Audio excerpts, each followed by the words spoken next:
Today, we are gonna talk about an assassin who had one of the toughest lives, also a protagonist in a DLC, Adewale, a slave turned into a slave killer. We saw him in 2 Assassin's Creed games and a DLC. Today, we are gonna be talking about the character of Adewale and what I think about it. But before that, make sure to like this video and consider subscribing to this channel. I would highly appreciate that. Anyways, Adewale was born into slavery in Trinidad. He yearned for freedom while working on sugar plantations, and that's like the general story of any, black person in that time. In 1708, an opportunity arose when pirates raided his plantation, allowing him to join them after killing his master. Adewale from his childhood saw nothing but suffering. If you guys have watched Django Unchained, that is a movie from Quentin Tarantino if you guys don't know, it kind of reminds me of that. Being a freed black person at that time was privileged, and it's very similar to the whole, the movie, like how the story of Django was in Django Unchained. It was just beautiful. I feel like a big part of it is derived from Django Unchained, to be honest. But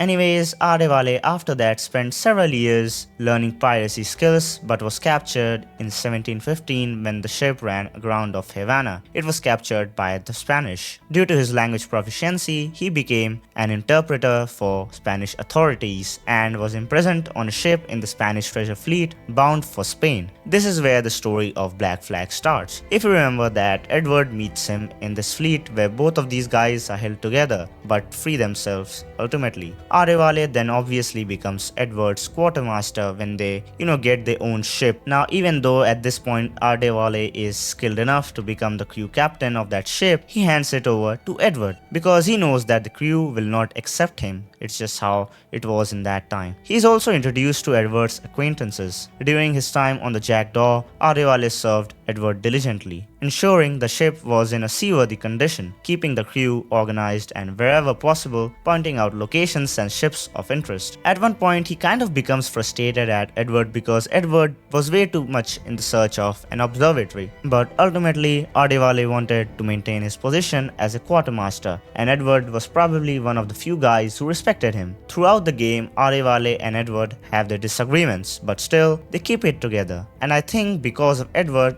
Adewale joins the Assassins. Now you might be thinking Adewale was actually the one who used to convince Edward to join the Assassins. But if you see, Adewale himself got to know about the Assassins because Edward was the person who put the exposure of the Assassins on Adewale because he was the one who was searching for all these things, right? Now obviously, I'm not gonna talk about everything in Black Flag. If you've played it, you know what the events were. And this video is not specifically about Black Flag. So I sometimes get very emotional thinking about the whole partnership and friendship between Adewale and Edward. Adewale was a very respectful guy throughout the game, even though he used to just stand next to Edward while sailing the boat for the most part in the game. It was still a very big thing for me because he was still there with us throughout the game, right? Most of the time we were on the boat. The game is mostly based on the naval stuff, right? So that's a really big part. Even though he did not have that much role compared to other characters in the story, he still had a pretty decent role in my opinion. And that's what I like about Adewale, to be honest. He didn't talk too much about Edward in Black Flag as well as the next games that I'm going to talk about, but always he kind of respected Edward. He didn't need to talk about it, he showed his actions. Anyways, after the events of Black Flag, Adewale became a feared assassin. This is where Freedom Cry DLC starts. Again, throughout the game we have to kill Templars as usual. I actually think Adewale could have had a game of his own where, we get to know about his character more.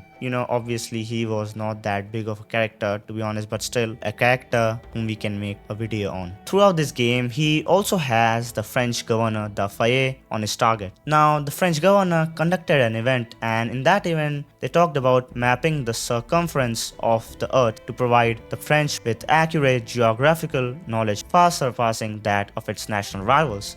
This intrigued Adewale. As a sailor, the knowledge of navigation fascinated him, and he knew well that if the assassins possessed such information, they would hold a significant advantage over the Templar rivals. Adewale also held the Maroon Resistance War, and the slaves started getting liberated more. The French started pissing their pants at that time. And I remember there was a mission in the end of the game in which the slave ship was attacked, and Adewale tried to save many, but a lot of them still died because it is impossible to be in that situation and save everyone. A lot of them were even dead before Adewale arrived there. So it was one of the most heartbreaking missions, man. But finally, after so much bloodshed, he kills the French governor ruthlessly, and I enjoyed every single bit of it. By the way, throughout this game, Adewale got a kid from Bastien, who was her ally in Freedom Cry DLC. The kid's name was Babatunde, and you can actually read about his kid on Assassin's Creed fandom, so you can go and check about him as well. Anyways, his story is then continued in Assassin's Creed Rogue, as we see him from the perspective of Shay Cormac. Now, Shay is a unique character, but I'll talk about him in another video. I just feel like, unfortunately, knowingly or maybe even unknowingly, Adewale chose the wrong side, as assassins at this time kind of went insane in search of the artifact that destroyed cities. For example, if you guys remember the beginning part of Assassin's Creed Rogue, there was an earthquake in Lisbon, and there was another earthquake before as well, and the assassins still thought that they would get hold of this artifact and challenge the Templar rivals. Now obviously there are multiple factions amongst assassins as well.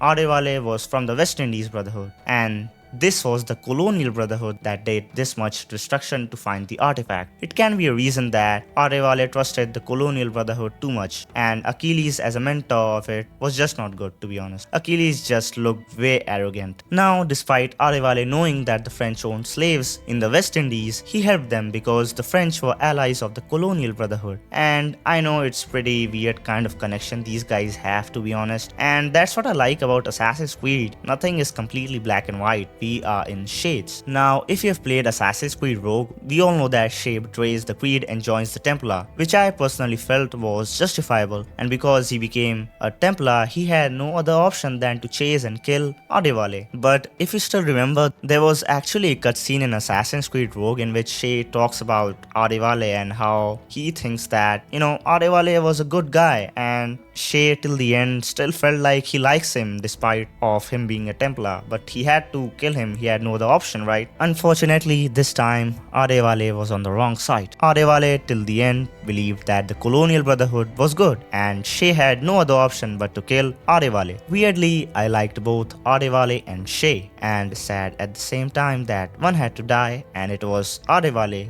who died. Adewale as a character was a pretty brutal warrior. I like how he fought firmly for what he believed in. He had a strong assassin mindset and was very loyal to the Creed. Also helped his own people in the search of Templars. I like how despite being an assassin, he still helped the Maroon Rebellion to make the slaves get liberated and be independent. Shows that he was not selfish and tried to help people a lot who were suffering. But in the end, being loyal to the Creed ultimately made him choose the wrong side. And that's how his journey ended, but he died a death of glory. Anyways guys, that's it for this video. Make sure to like it if you enjoyed it, and feel free to subscribe this channel if you like this kind of content. And I want to know your thoughts about this. Feel free to comment down, what you think about Adewale in general and about his character. And I'll see you guys in the next one.